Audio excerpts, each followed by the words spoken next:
ముఖ్య అతిథులుగా విచ్చేసిన VPR foundation founder Vemireddy Prabhakar Reddy గారికి, జిల్లా అధ్యక్షులు మరియు ఎమ్మెల్సీ బీదా రవిచంద్ర గారికి, జిల్లా కార్యదర్శి వెంకటేశ్వర రెడ్డి గారికి, అలాగే తెలుగుదేశం పార్టీ నాయకులకు, కార్యకర్తలకు, ఇక్కడికి విచ్చేసిన పడుగుపాడు గ్రామ ప్రజలకు అందరికీ ధన్యవాదాలు తెలుపుకుంటున్నాను.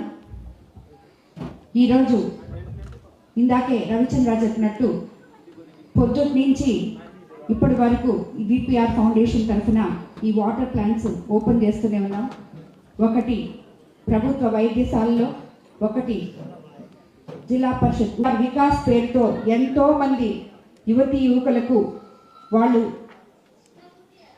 క్రీడల కోసం వాళ్ళు అడిగే వాలీబాల్ కిట్స్ కానీ, క్రికెట్ కిట్స్ కానీ, ఎక్కడికి వెళ్ళినా ఏ పిల్లలు అడిగినా జిల్లా మొత్తం విపిఆర్ వికాస్ ద్వారా అవి కూడా అందించడం జరుగుతుంది. అలాగే ఈరోజు అన్నిటికన్నా ముఖ్యమైన కార్యక్రమం ఆయన మానస పుత్రిక విపిఆర్ నేత్ర. అది అనుకుంటేనే ఎంతో సంతోషపడిపోతుంటారు. ఎందుకంటే ఎంతో మందికి మారుమూల ఉన్న గ్రామాల్లో వాళ్ళు నెల్లూరు వరకు వచ్చి వాళ్ళు కళ్ళు చూపించుకోవడానికి డాక్టర్ల దగ్గర గంటలు గంటలు కూర్చొని మళ్ళీ ఆ రోజు టెస్ట్ చేసి ఇంకొక రోజు రమ్మని ఆ పక్క రోజు వచ్చి మళ్ళీ అద్దాలకి ఆర్డర్ ఇచ్చి మళ్ళీ అద్దాలు తీసుకెళ్ళి ఇదంతా ఒక తతంగం లాగా వాళ్ళు చేసుకోవాలంటే పేద ప్రజలు ఎంతో ఇబ్బందులకు గురవుతారు.